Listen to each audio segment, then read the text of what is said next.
మన ప్రభువును రక్షకుడైన యేసుక్రీస్తు వారి యొక్క అతి శ్రేష్టమైన నామంలో మీ అందరికీ మా హృదయపూర్వక వందనాలు తెలియజేస్తున్నాం.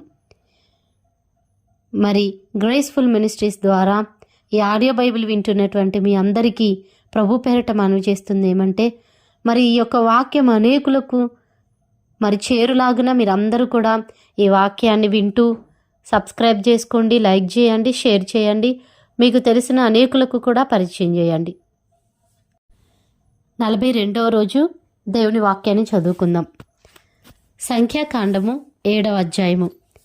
మోషే మందిరంను నిలబెట్టుట ముగించి దాని అభిషేకించి ప్రతిష్ఠించి దాని ఉపకరణములన్నిటినీ బలిపీఠమును దాని పాత్రలన్నిటినీ చేయించి అభిషేకించి వాటిని ప్రతిష్ఠించిన దినమున తమ తమ పితరుల కుటుంబములలో ప్రధానులను గోత్ర ముఖ్యులను లెక్కింపబడిన వారి మీద అధిపతులునైన ఇశ్రాయేల్లోని ప్రధానులు అర్పణములను తెచ్చిరి. వారిద్దరిద్దరికి ఒక్కొక్క బండి చొప్పునను ప్రతి వానికి ఒక్కొక్క ఎద్దు చొప్పునను 6 గూడు బండ్లను 12 ఎద్దులను యెహోవా సన్నిధికి తీసుకొని వచ్చిరి. వారు మందిరం ఎదుటికి వాటిని తీసుకొని వచ్చిరి. అప్పుడు యెహోవా మోషేకు ఇలాగు సెలవిచ్చెను, నీవు వారి యొద్ద ఈ వస్తువులను తీసుకొనుము. అవి ప్రత్యక్షపు గుడారం యొక్క సేవకై ఉండును. నీవు వాటిని లేవీలలో ప్రతి వానికిని వాని వాని సేవ చొప్పున ఇయ్యవలెను. మోషే ఆ బండ్లను ఆ ఎద్దులను తీసుకొని లేవీయులకిచ్చెను. అతడు 2 బండ్లను 4 ఎద్దులను వారి వారి సేవ చొప్పున గెర్షోనీయులకిచ్చెను. అతడు 4 బండ్లను 8 ఎద్దులను యాజకుడగు అహరోను కుమారుడైన ఈతామారు చేతి క్రింద సేవ చేయు మెరారీయులకు వారి వారి సేన చొప్పున ఇచ్చెను. కహాతీయులకు ఇయ్యలేదు. ఏలైనగా పరిశుద్ధ స్థలపు సేవ వారిది. తమ భుజముల మీద మోయిటయే వారి పని గనుక వారికి వాహనములను నియమింపలేదు. బలిపీఠము అభిషేకింపబడిన నాడు ఆ ప్రధానులు దానికి ప్రతిష్టార్పణములను తెచ్చిరి. ప్రధానులు బలిపీఠము ఎదుటికి తమ తమ అర్పణములను తెచ్చిరి. బలిపీఠమును ప్రతిష్ఠించుటకు వారిలో ఒక్కొక్క ప్రధానుడు ఒక్కొక్క దినమున తన తన అర్పణమును అర్పింపవలెనని యెహోవా మోషేకు సెలవిచ్చెను. మొదటి దినమున తన అర్పణమును తెచ్చినవాడు అమ్మీనాదాబు కుమారుడును యోధా గోత్రీకుడునైన నయస్సోను. అతడు పరిశుద్ధమైన తులపు పరిమాణమును బట్టి 130 తులముల ఎత్తుగల వెండి గిన్నెను 70 తులముల ఎత్తుగల వెండి ప్రోక్షణ పాత్రను నైవేద్యముగా ఆ రెంటి నిండా నూనెతో కలిసిన గోధుమ పిండిని ధూపద్రవ్యముతో నిండిన 10 తులముల బంగారు ధూపార్తిని దహన బలిగా ఒక చిన్న కోడెను 1 పొట్టేలును 7 గొర్రెపిల్లను అపరాధ పరిహారార్థ బలిగా 1 మేకపిల్లను సమాధాన బలిగా 2 కోడెలను 5 పొట్టేళ్లను 5 మేకపోతులను ఏడాదివి 5 గొర్రెపిల్లలను తన అర్పణముగా తెచ్చెను. ఇది అమ్మీనాదాబు కుమారుడైన నయస్సోను అర్పణము. 2వ దినమున అర్పణమును తెచ్చినవాడు సూయారు కుమారుడును ఇస్సాకారీలకు ప్రధానుడునైన నెతనేలు. అతడు పరిశుద్ధమైన తులపు పరిమాణమును బట్టి 130 తులముల ఎత్తుగల వెండి గిన్నెను 70 తులముల ఎత్తుగల వెండి ప్రోక్షణ పాత్రను నైవేద్యముగా ఆ రెంటి నిండా నూనెతో కలిసిన గోధుమ పిండిని ధూపద్రవ్యముతో నిండిన 10 తులముల బంగారు ధూపార్తిని దహన బలిగా 1 చిన్న కోడెను 1 పొట్టేలును 7 గొర్రెపిల్లను పాప పరిహారార్థ బలిగా 1 మేకపిల్లను సమాధాన బలిగా 2 కోడెలను 5 పొట్టేళ్లను 5 మేకపోతులను ఏడాదివి 5 గొర్రెపిల్లలను తన అర్పణముగా తెచ్చెను. ఇది సూయారు కుమారుడైన నెతనేలు అర్పణము. 3వ దినమున అర్పణమును తెచ్చినవాడు హేలోను కుమారుడును జెబూలూను కుమారులకు ప్రధానుడునైన ఏలియాబు. అతడు పరిశుద్ధమైన తులపు పరిమాణమును బట్టి 130 తులముల ఎత్తుగల వెండి గిన్నెను 70 తులముల ఎత్తుగల వెండి ప్రోక్షణ పాత్రను నైవేద్యముగా ఆ రెంటి నిండా నూనెతో కలిసిన గోధుమ పిండిని ధూపద్రవ్యముతో నిండియున్న 10 తులముల బంగారు ధూపార్తిని దహన బలిగా 1 చిన్న కోడెను 1 పొట్టేలును 7 గొర్రెపిల్లను పాప పరిహారార్థ బలిగా ఒక మేకపిల్లను, సమాధాన బలిగా 2 కోడెలను, 5 పొట్టేళ్లను, 5 మేకపోతులను, ఏడాదివి 5 గొర్రెపిల్లలను తన అర్పణముగా తెచ్చెను. ఇది హేలోను కుమారుడైన ఏలీయాబు అర్పణము. 4వ దినమున అర్పణమును తెచ్చినవాడు షేదేయూరు కుమారుడును, రూబేనీయులకు ప్రధానుడునైన ఏలీసూరు. అతడు పరిశుద్ధమైన తులపు పరిమాణమును బట్టి 130 తులముల ఎత్తుగల వెండి గిన్నెను, 70 తులముల ఎత్తుగల వెండి ప్రోక్షణ పాత్రను, నైవేద్యముగా ఆ రెంటి నిండా నూనెతో కలిసిన గోధుమ పిండిని, ధూపద్రవ్యముతో నిండియున్న 10 తులముల బంగారు ధూపార్తిని, దహనబలిగా ఒక చిన్న కోడెను, ఒక పొట్టేలును, ఏడాది గొర్రెపిల్లను, పాప పరిహారార్థ బలిగా ఒక మేకపిల్లను, సమాధాన బలిగా 2 కోడెలను, 5 పొట్టేళ్లను, 5 మేకపోతులను, ఏడాదివి 5 గొర్రెపిల్లలను తన అర్పణముగా తెచ్చెను. ఇది షేదేయూరు కుమారుడైన ఏలీసూరు అర్పణము. 5వ దినమున అర్పణమును తెచ్చినవాడు సూరీషాదాయి కుమారుడును, షిమ్యోనీయులకు ప్రధానుడునైన షెలుమీయేలు. అతడు పరిశుద్ధమైన తులపు పరిమాణమును బట్టి 130 తులముల ఎత్తుగల వెండి గిన్నెను, 70 తులముల ఎత్తుగల వెండి ప్రోక్షణ పాత్రను, నైవేద్యముగా ఆ రెంటి నిండా నూనెతో కలిసిన గోధుమ పిండిని, ధూపద్రవ్యముతో నిండియున్న 10 తులముల బంగారు ధూపార్తిని, దహనబలిగా ఒక చిన్న కోడెను, ఒక పొట్టేలును, ఏడాది గొర్రెపిల్లను, పాప పరిహారార్థ బలిగా ఒక మేకపిల్లను, సమాధాన బలిగా 2 కోడెలను, 5 పొట్టేళ్లను, 5 మేకపోతులను, ఏడాదివి 5 గొర్రెపిల్లలను తన అర్పణముగా తెచ్చెను. ఇది సూరీషదాయి కుమారుడైన షిలూమియేలు అర్పణము. 6వ దినమున అర్పణమును తెచ్చినవాడు దెయూవేలు కుమారుడును, గాదీయులకు ప్రధానుడునైన ఎలీయాసాపా. అతడు పరిశుద్ధమైన తులపు పరిమాణమును బట్టి 130 తులముల ఎత్తుగల వెండి గిన్నెను, 70 తులముల ఎత్తుగల వెండి ప్రోక్షణ పాత్రను, నైవేద్యముగా ఆ రెంటి నిండా నూనెతో కలిసిన గోధుమ పిండిని, ధూపద్రవ్యముతో నిండియున్న 10 తులముల బంగారు ధూపార్తిని, దహనబలిగా ఒక చిన్న కోడెను, ఒక పొట్టేలును, ఏడాది గొర్రెపిల్లను, పాప పరిహారార్థ బలిగా ఒక మేకపిల్లను, సమాధాన బలిగా 2 కోడెలను, 5 పొట్టేళ్లను, 5 మేకపోతులను, ఏడాదివి 5 గొర్రెపిల్లలను తన అర్పణముగా తెచ్చెను. ఇది దెయూవేలు కుమారుడైన ఎలీయాసాపా అర్పణము. 7వ దినమున అర్పణమును తెచ్చినవాడు అమీహూదు కుమారుడును, ఎఫ్రాయిమీలకు ప్రధానుడునైన ఎలీషామా.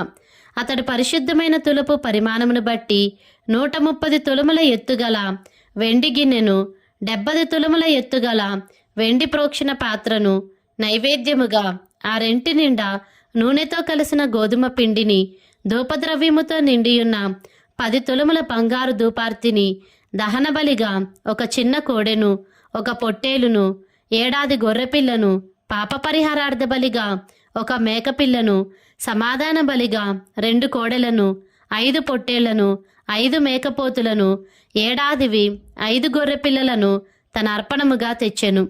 ఇది అమీహూదు కుమారుడైన ఎలీషామా అర్పణము.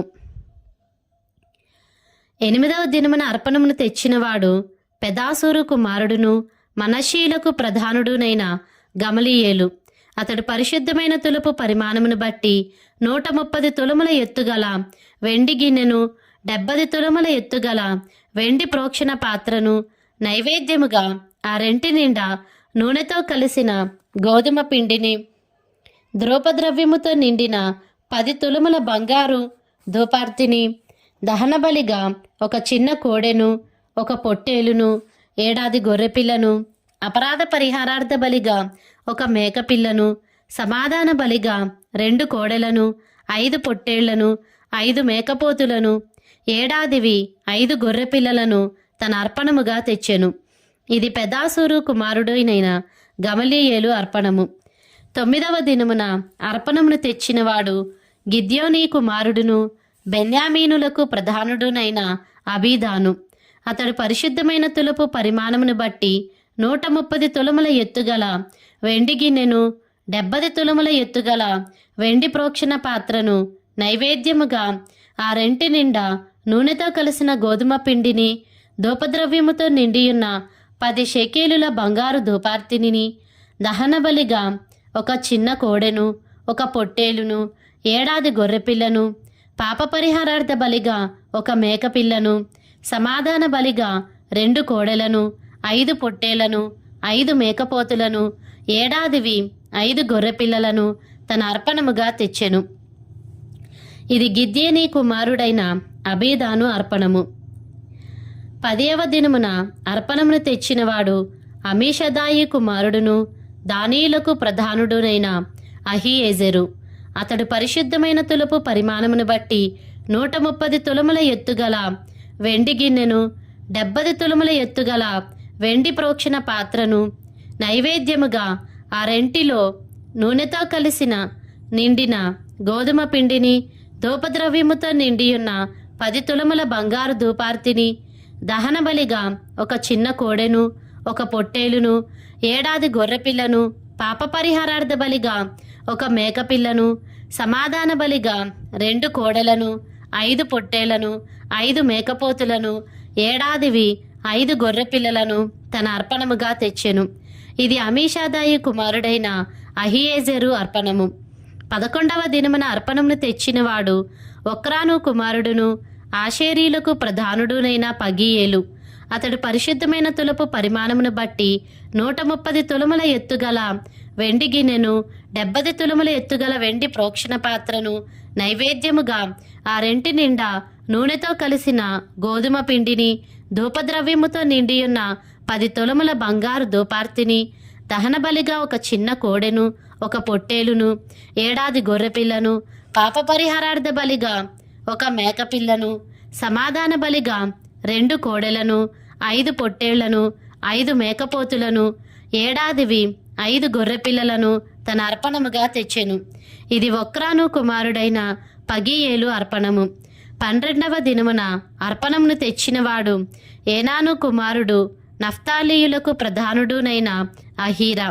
అతడు పరిశుద్ధమైన తులపు పరిమాణమును బట్టి 130 తులముల ఎత్తుగల వెండి గిన్నెను, 70 తులముల ఎత్తుగల వెండి ప్రోక్షణ పాత్రను నైవేద్యముగా ఆ రెంటి నిండా నూనెతో కలిసిన గోధుమ పిండిని ధూపద్రవ్యముతో నిండియున్న 10 తులముల బంగారు ధూపార్తిని దహనబలిగా ఒక చిన్న కోడెను, ఒక పొట్టేలును, ఏడాది గొర్రెపిల్లను, పాప పరిహారార్థ బలిగా ఒక మేకపిల్లను, సమాధాన బలిగా 2 కోడెలను, 5 పొట్టేళ్లను, 5 మేకపోతులను, ఏడాదివి 5 గొర్రెపిల్లలను తన అర్పణముగా తెచ్చెను.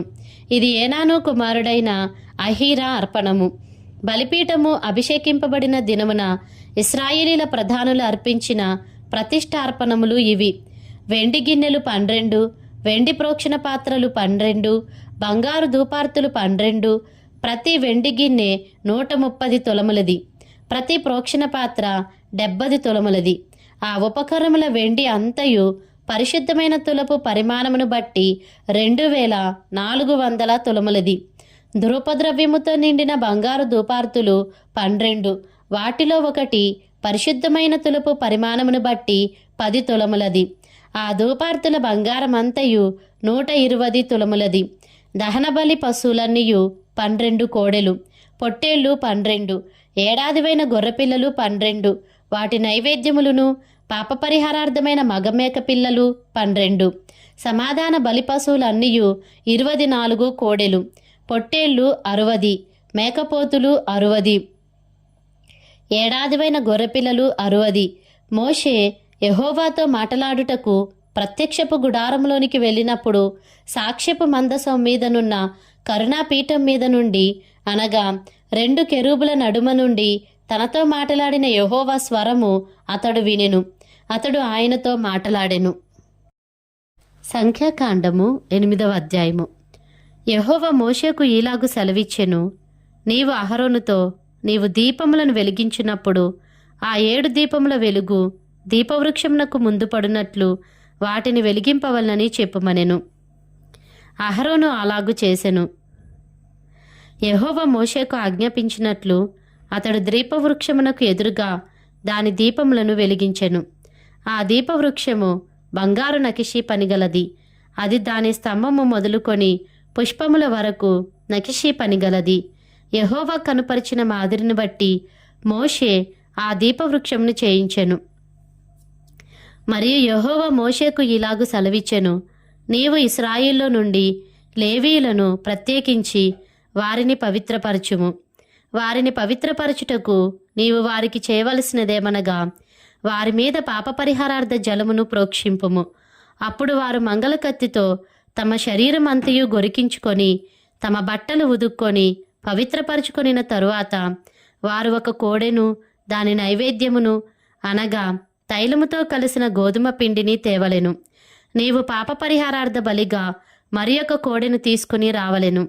అప్పుడు నీవు ప్రత్యక్షపు గుడారం ఎదుటికి లేవీలను తోడుకొని వచ్చి ఇశ్రాయేలీల సర్వసమాజమును పోగు చేయవలెను.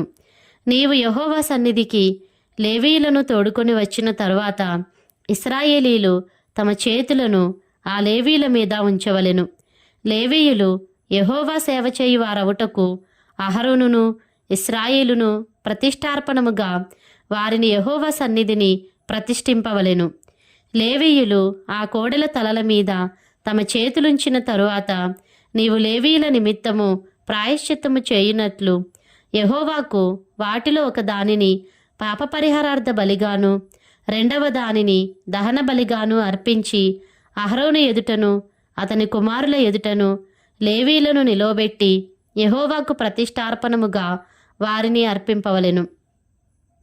అట్లు నీవు ఇశ్రాయేల్లో నుండి లేవీయులను వేరుపరచవలెను. లేవీయులు నావారై ఉందురు.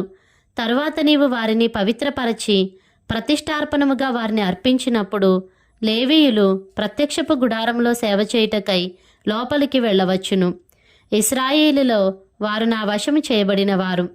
తొలిచూలి అయిన ప్రతి వానికిని అనగా ఇశ్రాయేలీలో ప్రథమ సంతానం అంతటికిని ప్రతిగా వారిని నేను తీసుకొని ఉన్నాను. ఏలైనగా మనుష్యులలోనూ పశువులలోనూ ఇశ్రాయేలీలలో తొలిచూలి అయినది యావత్తును నాది. ఐగుప్తు దేశములో తొలిచూలి అయిన ప్రతి వారిని నేను సంహరించిన నాడు వారిని నా కొరకు ప్రతిష్ఠించుకొంటిని. ఇశ్రాయేలీలలో తొలిచూలి అయిన ప్రతి వానికి మారుగా లేవీలను తీసుకొని ఉన్నాను. మరియు ప్రత్యక్షపు గుడారములో ఇశ్రాయేలీల నిమిత్తము సేవ చేయుటకును ఇశ్రాయేలీల నిమిత్తము ప్రాయశ్చిత్తము చేయుటకును ఇశ్రాయేలీలలో లేవీయులను అహరోనుకును అతని కుమారులకును ఇచ్చి అప్పగించి ఉన్నాను. అందువలన ఇశ్రాయేలీలు పరిశుద్ధ మందిరమునకు సమీపించినప్పుడు ఏ తెగులైనను ఇశ్రాయేలులకు సంభవింపకపోవును అని చెప్పెను. అప్పుడు మోషే అహరోనులు ఇశ్రాయేలీల సర్వసమాజము యెహోవా లేవీలను గూర్చి మోషేకు ఆజ్ఞాపించిన సమస్తమును బట్టి లేవీల ఎడల చేసిరి. ఇశ్రాయేలీలు వారికి అట్లే చేసిరి. లేవీయులు తమను పవిత్రపరచుకొని తమ బట్టలు ఉదుక్కొనిన తరువాత అహరోను యెహోవా సన్నిధిని ప్రతిష్టార్పణముగా వారిని అర్పించెను. వారిని పవిత్రపరచుటకు అహరోను వారి నిమిత్తము ప్రాయశ్చిత్తము చేసెను. తరువాత లేవీయులు అహరోను ఎదుటను అతని కుమారుల ఎదుటను ప్రత్యక్షపు గుడారములో సేవ చేయుటకు లోపలికి వెళ్ళిరి. యెహోవా లేవీలను గూర్చి మోషేకు ఆజ్ఞాపించినట్లు అతడు వారి ఎడల చేసెను. మరియు యెహోవా మోషేకు ఇలాగు సెలవిచ్చెను, ఇది లేవీలను గూర్చిన విధి. 25 ఏండ్లు మొదలుకొని పైప్రాయము గల ప్రతి వాడును ప్రత్యక్షపు గుడారం యొక్క సేవలో పనిచేయుటకు రావలెను. అయితే 50 ఏండ్ల వయసు పొందిన పిమ్మట వారు ఆ పని మాని ఊరకుండవలెను. వారు కాపాడవలసిన వాటిని కాపాడుటకు ప్రత్యక్షపు గుడారములో తమ గోత్రపు వారితో కూడా పరిచర్య చేయవలను గాని పని చేయవలదు. లేవీయులు కాపాడవలసిన వాటి విషయము నీవు వారికి అలాగు నియమింపవలెను. సంఖ్యాకాండము 9వ అధ్యాయము. ఐగుప్తు దేశంలో నుండి వారు వచ్చిన తరువాత 2వ సంవత్సరము మొదటి నెలలో యెహోవా సీనాయి అరణ్యమందు మోషేకు ఇలాగు సెలవిచ్చెను. ఇశ్రాయేలీలు పస్కా పండుగను దాని నియామక కాలములందు ఆచరింపవలెను. దాని నియామక కాలమున అనగా ఈ నెల 14వ దినమున సాయంకాలమందు దానిని ఆచరింపవలెను. దాని కట్టడలనన్నిటిని బట్టి దాని విధులన్నిటిని బట్టి మీరు దానిని ఆచరింపవలెను. కాబట్టి మోషే పస్కా పండుగను ఆచరింపవలనని ఇశ్రాయేలీలతో చెప్పగా, వారు సీనాయి అరణ్యమందు మొదటి నెల 14వ దినమున సాయంకాలమందు పస్కా పండుగ సామగ్రిని సిద్ధపరచుకొనిరి. యెహోవా మోషేకు ఆజ్ఞాపించిన సమస్తమును ఇశ్రాయేలీలు అతడు చెప్పినట్లే చేసిరి. కొందరు నరశవమును ముట్టుట వలన అపవిత్రులై ఆ దినమున పస్కా పండుగను ఆచరింపలేకపోయిరి. వారు ఆ దినమున మోషే అహరోను ఎదుటికి వచ్చి మోషేతో, నరశవమును ముట్టుట వలన అపవిత్రులమైతిమి, యెహోవా అర్పణమును దాని నియామక కాలమున ఇశ్రాయేలీల మధ్యను అర్పింపకుండునట్లు ఏలా అడ్డగింపబడితిమని అడుగగా, మోషే, నిలువుడి, మీ విషయంలో యెహోవా ఏమి సెలవిచ్చినో నేను తెలుసుకొందునని వారితో అనెను. అప్పుడు యెహోవా మోషేకు ఇలాగు సెలవిచ్చెను, నీవు ఇశ్రాయేలీలతో ఇట్లనుము, మీలో గాని మీ వంశములలో గాని ఒకడు శవమును ముట్టుట వలన అపవిత్రుడైనను దూర ప్రయాణము చేయుచుండినను అతడు యెహోవా పస్కా పండుగను ఆచరింపవలెను. వారు 2వ నెల 14వ దినమున సాయంకాలమున దానిని ఆచరించి పొంగని వాటితోనూ చేదు ఆకుకూరలతోనూ దానిని తినవలెను. వారు మరునాటి వరకు దానిలో కొంచెమైనను మిగలనీయవలదు. దానిలోనిది ఒక్క ఎముకనైనను విరువవలదు. పస్కా పండుగ విషయమైన కట్టడలన్నిటిని బట్టి వారు దానిని ఆచరింపవలెను. ప్రయాణములో ఉండని పవిత్రుడు పస్కాను ఆచరించుట మానిన ఎడల ఆ మనుష్యుడు తన జనుల నుండి కొట్టివేయబడును. అతడు యెహోవా అర్పణమును దాని నియామక కాలమున అర్పింపలేదు గనుక ఆ మనుష్యుడు తన పాపమును తానే భరింపవలెను. మీలో నివసించు పరదేశి యెహోవా పస్కాను ఆచరింపగోరునప్పుడు అతడు పస్కా కట్టడ చొప్పున దాని విధిని బట్టియే దానిని చేయవలెను. పరదేశికిని మీ దేశంలో పుట్టిన వానికిని మీకును ఒకటే కట్టడ ఉండవలెను. వారు మందిరమును నిలవబెట్టిన దినమున మేఘము సాక్ష్యపు గుడారములోని మందిరమును కమ్మెను. సాయంకాలం మొదలుకొని ఉదయము వరకు అగ్ని వంటి ఆకారము మందిరం మీద నుండెను. నిత్యమును అలాగే జరిగెను. మేఘము మందిరమును కమ్మెను. రాత్రియందు అగ్ని వంటి ఆకారము కనబడెను. ఆ మేఘము గుడారం మీద నుండి పైకెత్తబడినప్పుడు ఇశ్రాయేలీలు ప్రయాణమై సాగిరి. ఆ మేఘము ఎక్కడ నిలిచెనో అక్కడనే ఇశ్రాయేలీలు తమ గుడారములను వేసుకొనిరి. యెహోవా నోటి మాట చొప్పున ఇశ్రాయేలీలు ప్రయాణమై సాగిరి. యెహోవా నోటి మాట చొప్పున వారు తమ గుడారములను వేసుకొనిరి. ఆ మేఘము మందిరం మీద నిలిచిండిన దినములన్నీయు వారు నిలిచిరి. ఆ మేఘము బహుదినములు మందిరం మీద నిలిచినెడల ఇశ్రాయేలీలు యెహోవా విధిని అనుసరించి ప్రయాణము చేయకుండిరి. మేఘము కొన్ని దినములు మందిరం మీద నిలిచినెడల వారును నిలిచిరి. యెహోవా నోటి మాట చొప్పుననే నిలిచిరి. యెహోవా నోటి మాట చొప్పుననే ప్రయాణము చేసిరి. అలాగే మేఘము సాయంకాలం మొదలుకొని ఉదయము వరకు నిలిచినెడల ఉదయమందు ఆ మేఘము పైకెత్తబడగానే వారు ప్రయాణము చేసిరి. పగలేమి రాత్రి ఏమి ఆ మేఘము పైకెత్తబడినప్పుడే వారు ప్రయాణము చేసిరి. ఆ మేఘము 2 దినములు గాని 1 నెల గాని ఏడాది గాని తడవు చేసి మందిరం మీద నిలిచిన ఎడల ఇశ్రాయేలీలు ప్రయాణము చేయక తమ గుడారములలో నిలిచిరి. అది ఎత్తబడినప్పుడు వారు ప్రయాణము చేసిరి. యెహోవా మాట చొప్పున వారు తమ గుడారములను వేసుకొనిరి. యెహోవా మాట చొప్పున వారు ప్రయాణము చేసిరి. మోషే ద్వారా యెహోవా చెప్పిన మాటను బట్టి యెహోవా ఆజ్ఞను అనుసరించి నడిచిరి.